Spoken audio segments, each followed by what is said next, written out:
안녕하세요. 바둑 들려주는 남자 박정상입니다. 바둑은 중국에서 만들어져서 한반도를 거쳐 일본으로 전해졌다고 알려져 있습니다. 하지만 현대 바둑의 기틀을 마련하고 바둑을 문화의 꽃으로 피운 곳은 바로 일본이었는데요. 그 찬란한 바둑 역사 속으로 한번 들어가 보도록 하겠습니다.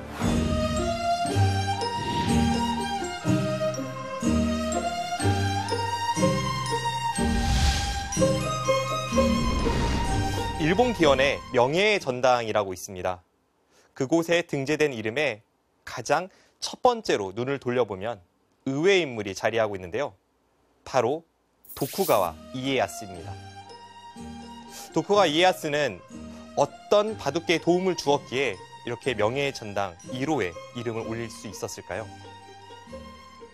도쿠가와 이에야스뿐만이 아니라 도요토미 히데요시, 오다 노부나가, 이 전국시대의 맹장들은 모두 바둑을 좋아했고 바둑 고수를 가까이 했습니다. 당대의 바둑 최고수는 니카이라고 하는 승려였습니다. 도요토미 히데요시는 1585년과 88년 전국의 바둑 고수들을 모아놓고 바둑 대회를 개최하는데요. 그곳에서도 니카이는 최고의 실력을 뽐내게 되고요. 쇼군의 바둑 스승으로서 활동을 하기도 합니다. 1604년 니카이는 교토에서 에도로, 현재 도쿄죠. 그곳으로 거처를 옮기면서 본인방 가문을 설립을 하게 되는데요. 이 본인방 가문이라는 것은 바둑 가문이고, 그리고 그 시기부터 본인방 가뿐만이 아니라 이노우에가, 야스이가, 하야시가라는 바둑 가문이 탄생을 하고 정부로부터 녹을 받게 되는데요.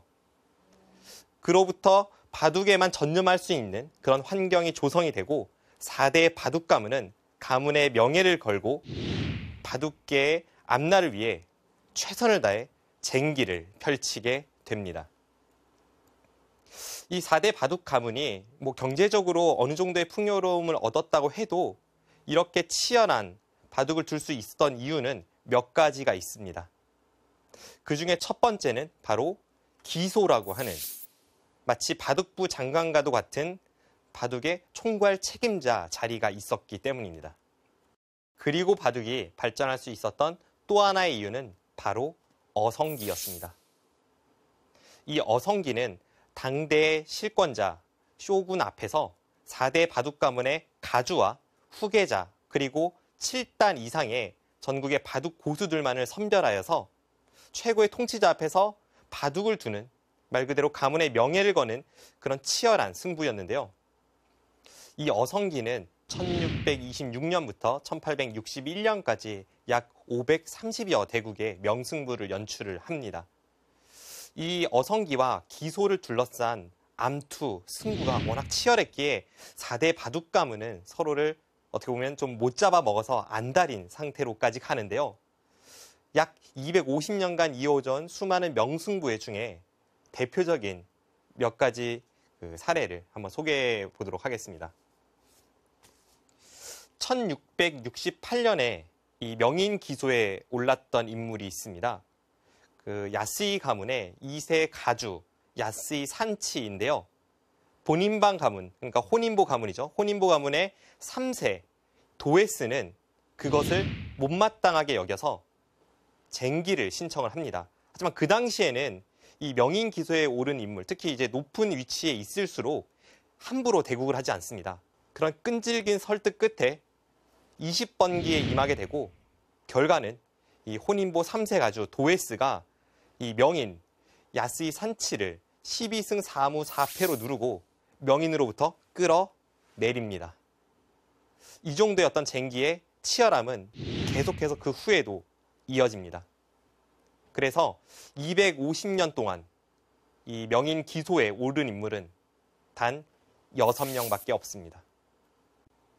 1835년에는 비극적인 대승부도 있었습니다. 당대의 최고 실력자는 혼인보 가문의 12세 가주, 12세 혼인보 조와였습니다. 그리고 그의 라이벌은 이노우에가의 11세 가주, 11세 겐낭 인세키였죠.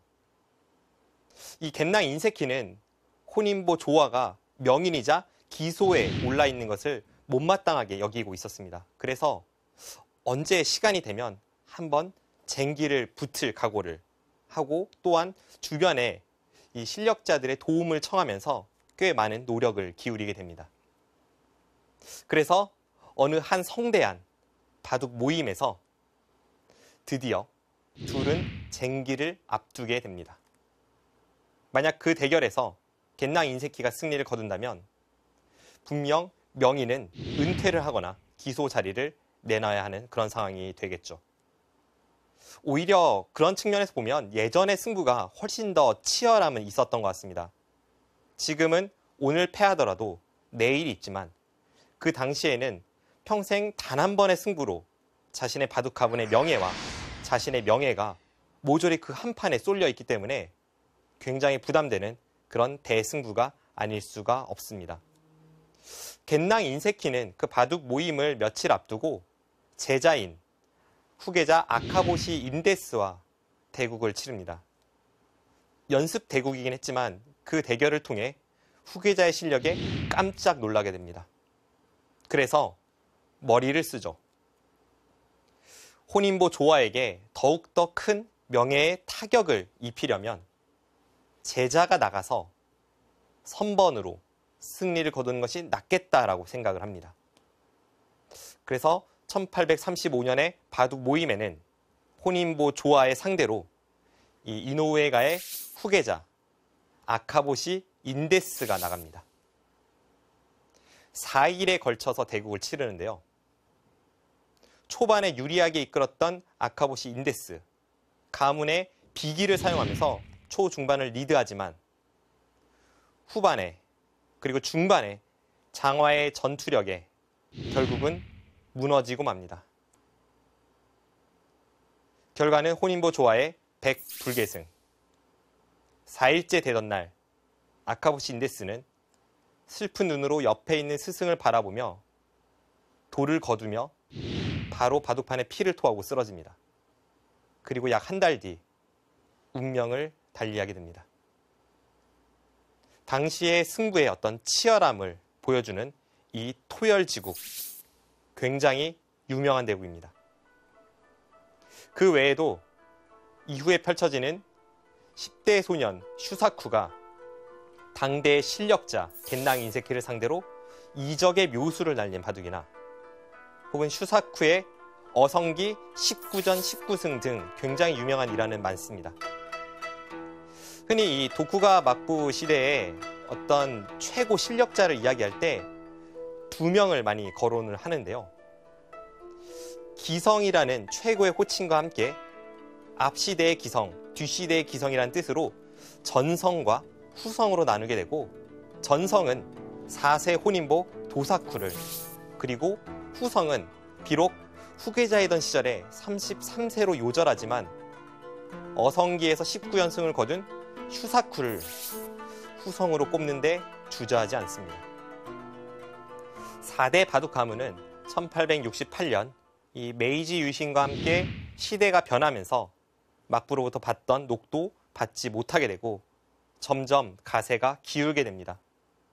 그나마 전통의 혼인보 가문은 조금 버틸만한 사정이 있었지만 다른 가문들은 급격하게 가세가 기울면서 그 명맥을 유지하기 어려워지는데요.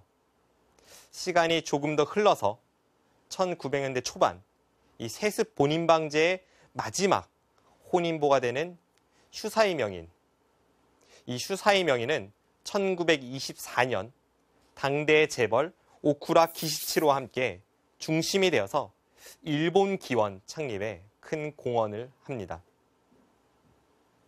급변하는 시대를 전통의 혼인보 가문의 가주가 받아들인 사건인데요. 이로써 1세 혼인보 이 산샤부터 해서 이어져 온 혼인보 가문은 21세 슈사이를 끝으로 이 세습제 혼인보 가문은 문을 닫게 됩니다. 그와 함께 이 혼인보 타이틀을 몇 년 후 일본 기원에 양도를 합니다.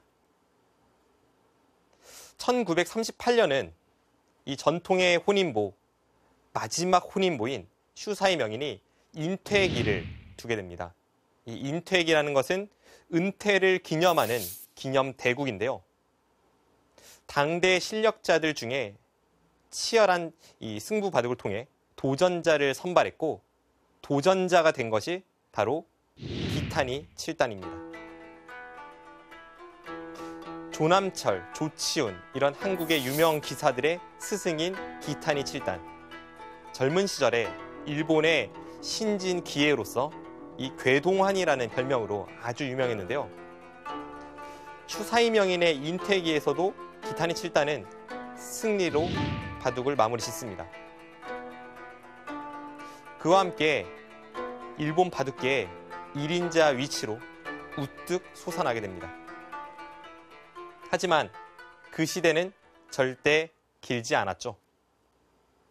바로 중국으로부터 몇 년 전 건너온 바둑 역사를 뒤바꾸는 초대형 바둑 천재가 있었기 때문입니다. 그분이 바로 우칭현 선생입니다.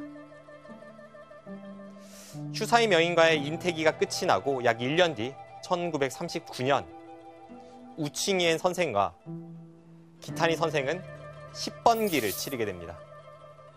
1939년에 우칭현 선생과 기타니 선생의 10번기는 우칭현 선생 전설의 시작이었습니다.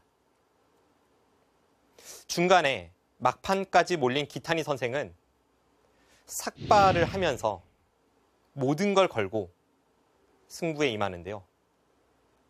결국은 제6국에서 우칭현 선생은 5승 1패로 치수를 고쳐버리게 됩니다. 기타니 선생은 그 후에도 인류 기사로서 승부에서도 대단한 업적을 남기긴 합니다만 1인자의 위치는 그 이후로 얼씬도 하지 못하고요. 후진 양성에 힘쓰게 됩니다. 반대로 우칭현 선생은 1939년에 10번기 승리를 시작으로 그 후 17년간 하시모토 우타로, 이야모토 가오루, 다카가와 가쿠, 사카다 에이오, 후지사와 호오사이 등 굉장한 실력자들을 차례차례 연파하면서 단 한 명도 자신과 호선으로 10번기를 버티질 못하게 만드는, 한마디로 전원을 치수를 고쳐버립니다. 영원할 것 같았던 우칭현 선생의 시대는 1960년대에 접어들면서 살짝 균열을 일으키기 시작합니다. 1961년 우칭현 선생은 교통사고를 당하게 되는데요. 그 이후에 이 장시간의 대국에서의 약간의 어려움을 겪고 후반 집중력 난조를 보이기도 하는 등 우칭현 선생의 전성기 시절에 비해서는 성적이 떨어지기 시작합니다. 그리고 딱 그 시기에 1인자로 비집고 올라선 기사가 그 유명한 면도날 사카다 에이오 구단입니다. 사카다 에이오 선생은 명인 타이틀이 1962년 처음 생겼을 때 일기 명인전 타이틀은 후지사 슈코에게 내주지만 그 시기에 본인방전에서 7년 연속 우승을 차지하기도 하고요. 1963년 본인방의 신분으로 명인전 도전권을 획득해서 후지사와 슈코 구단과 대승부를 펼칩니다. 사상 최초의 명인 본인방에 오르는 인물이 바로 사카다 에이오 구단입니다. 사카다 에이오의 시대는 막강했지만 길진 않았습니다. 대만의 이 바둑 천재가 등장하기 때문인데요. 바로 린 하이펑 선생입니다. 20대 시절에 사카다 선생에게 이 도전을 합니다. 명인전에서 도전하는데 그때 사카다 선생이 이렇게 이야기합니다. 20대 명인이란 있을 수 없다. 그도 그럴 것이 사카다 에이오 선생 본인이 31살에 처음 메이저 타이틀 도전권을 획득하고 41살이 되어서야 사실상 바둑계 최고 실력자로 인정을 받았기 때문에 20대의 도전자 린하이펑을 도저히 인정을 할 수가 없었죠. 하지만 그 명인전 대결에서 패하고 재차 도전하지만 또 패하고 급기야는 본인방전 타이틀마저 린하이펑 선생에게 내주면서 사카다 에이오의 시대는 저물기 시작합니다. 20대 명인 본인방에 오른 리나이펑 선생이었지만 사실 이 전성기가 길진 않았습니다. 자신보다 더욱 어린 후배 컴퓨터 이시다 요시오의 도전을 받았기 때문입니다. 아이러니하게도 이시다 요시오 구단은 처음으로 메이저 타이틀을 따내는 이 기타니 문화생이 되었지만 그 이후에 동문들에게 75년의 명인전 오다케 선생에게 패하고요. 76년의 본인방전에서는 다케미야에게, 78년의 본인방전에서는 가토 마사오에게 패하면서 동문들의 이 인류로 가는 발판을 마련해주는 그런 희생양이 되고 맙니다. 딱 그 시기부터 일본 바둑계의 7대 기전 시대가 열렸습니다. 이 7대 기전이 제대로 자리를 잡은 것은 1977년의 일이 되는데요. 이 7대 기전이라고 하면 지금은 약간 서열이 변했습니다만 당시 서열로 기성, 명인, 본인방, 그리고 10단, 천원, 왕좌, 작은 기성 이렇게 7개 기전을 7대 기전이라고 부르고요. 지금 약간 서열이 바뀌어서 10단전이 4등에서 맨 뒤로 가고 왕자와 천원이 자리를 바꿔치기를 하면서 이 순서는 약간 변했습니다만 40년간 7대 기전으로 불리는 이 기전은 변함없이 유지가 되고 있습니다. 그리고 이 7대 기전 중에서도 기성, 명인, 본인방을 3대 기전이라고 부르는데요. 과거에 조치훈 구단이 이 3개의 타이틀을 동시에 가지고 있을 때 그래서 대삼관이라고 부른 적이 있습니다. 다시 1977년 이 7대 기전이 탄생하던 당시로 돌아가 보면 이 기성전을 갖고 있는 자가 일본 바둑계의 1인자였습니다. 타이틀은 가토 마사오 구단이 3개의 타이틀을 가지고 있었지만 기성 타이틀은 후지사와 슈코 구단이 1977년부터 6년 연속 우승을 차지합니다.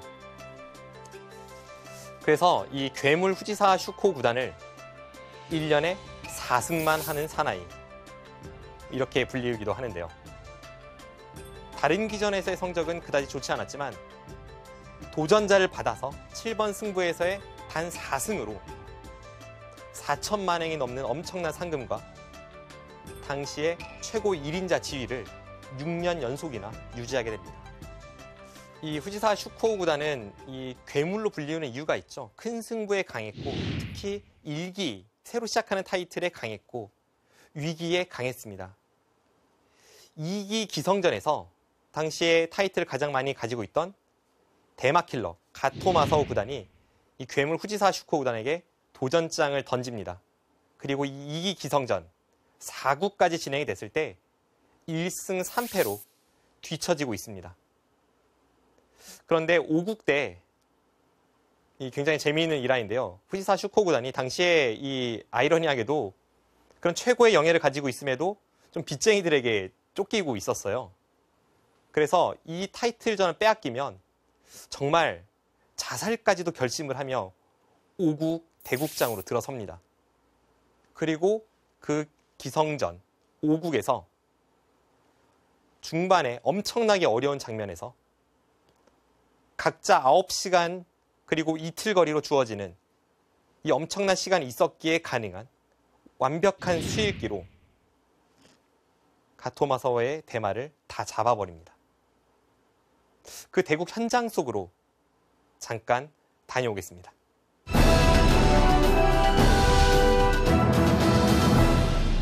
중반전 상황인데요.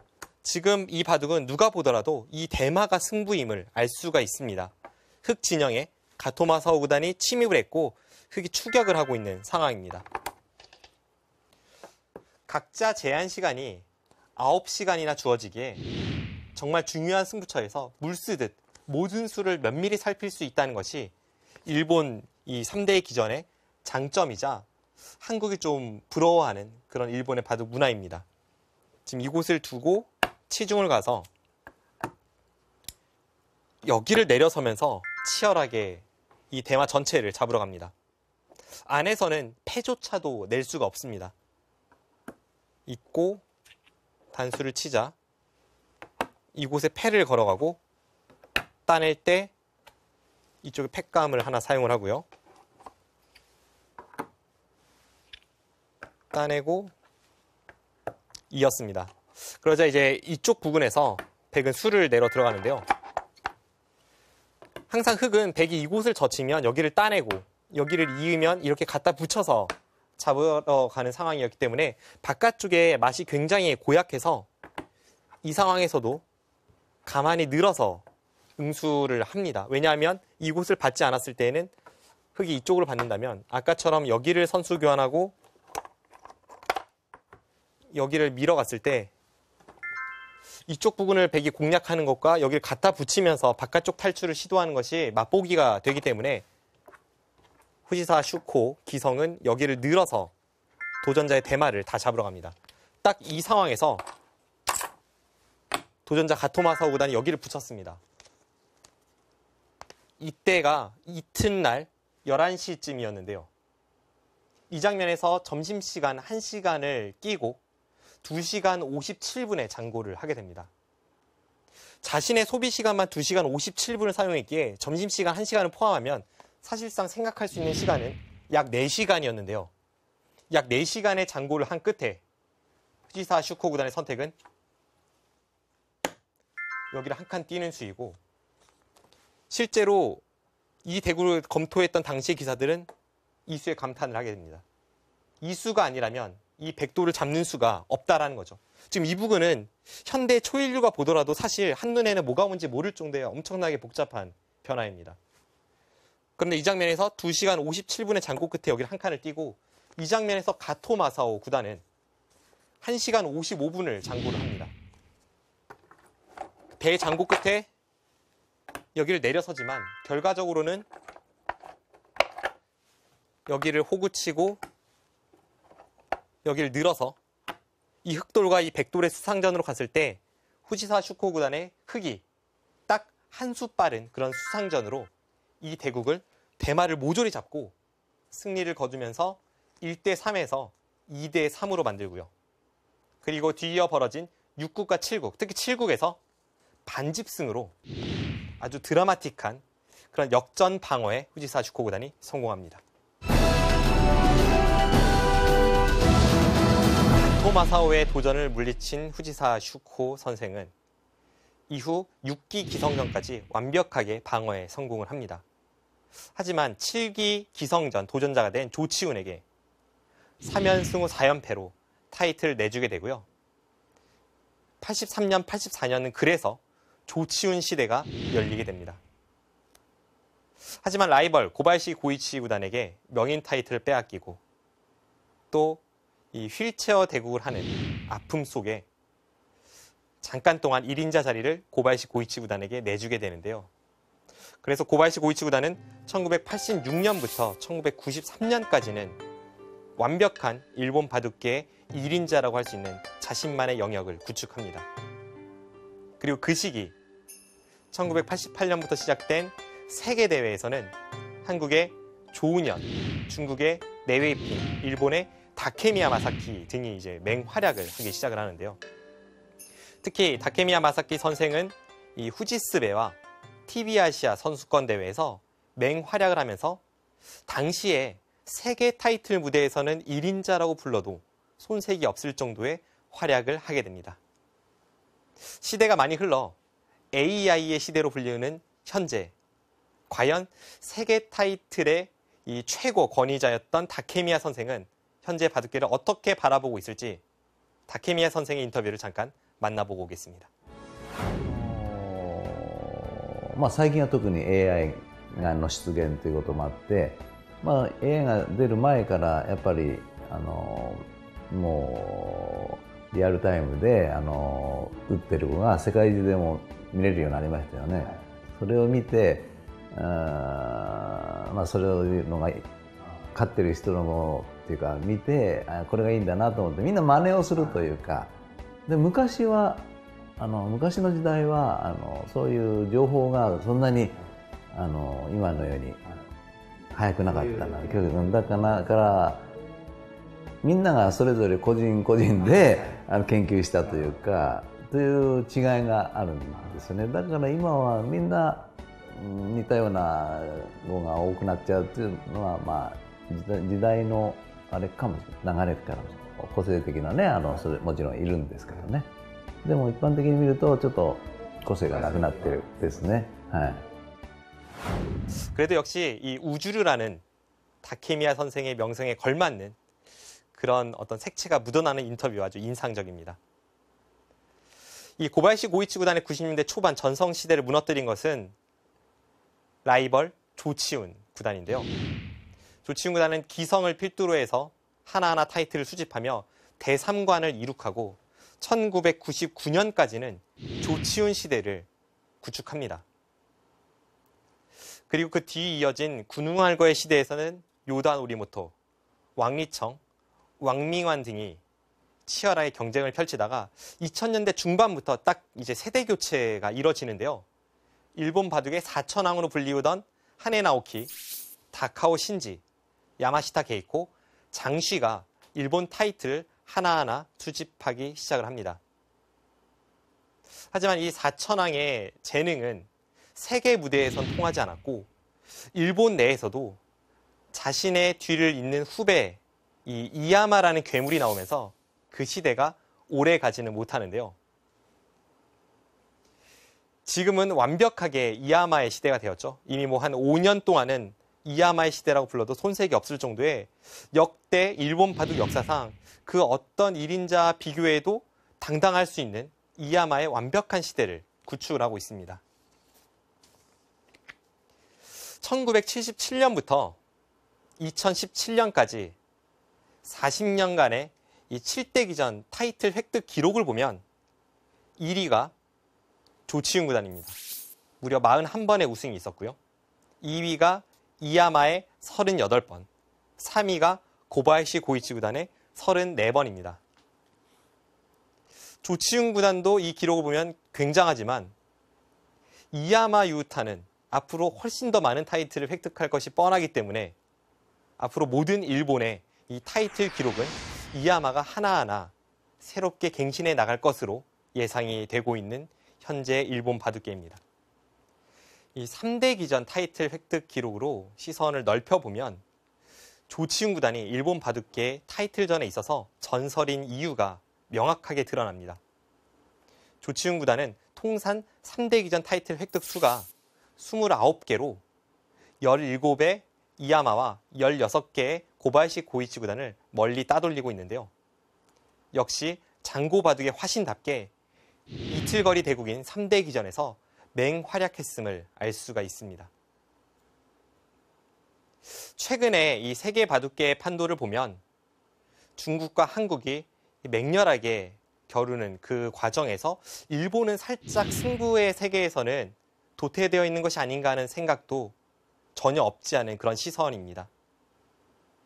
일본 바둑의 이 문화는 그리고 그 기록하는 모습은 굉장히 존중을 하지만 승부에 있어서만큼은 조금 의심의 눈초리를 보내고 있는 것도 사실인데요. 제 생각은 이렇습니다. 한국은 일본의 그 바둑 문화를 대하는 태도를 반드시 받아들여야겠고 일본은 이 승부에 있어서 좀 더 치열하게 한국과 중국 계속해서 겨뤄나가면서 마치 제갈공명이 유비에게 천하 삼분지계를 설명했던 것처럼 한국과 중국, 일본은 세계 바둑사에 있어서 절대 떨어질 수 없는 존재임을 그것을 승부를 통해 다시 한번 재입증하기를 기대하고 있습니다. 지금까지 바둑 들려주는 남자 박정상이었습니다. 韓国は本当に日本もそうですけども今はすごく盛んで本当に嬉しく思ってます。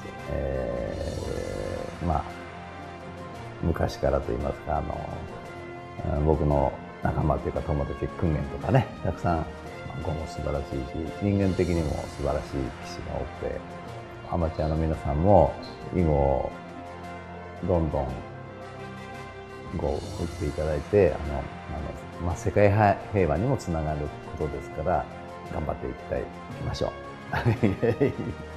はい。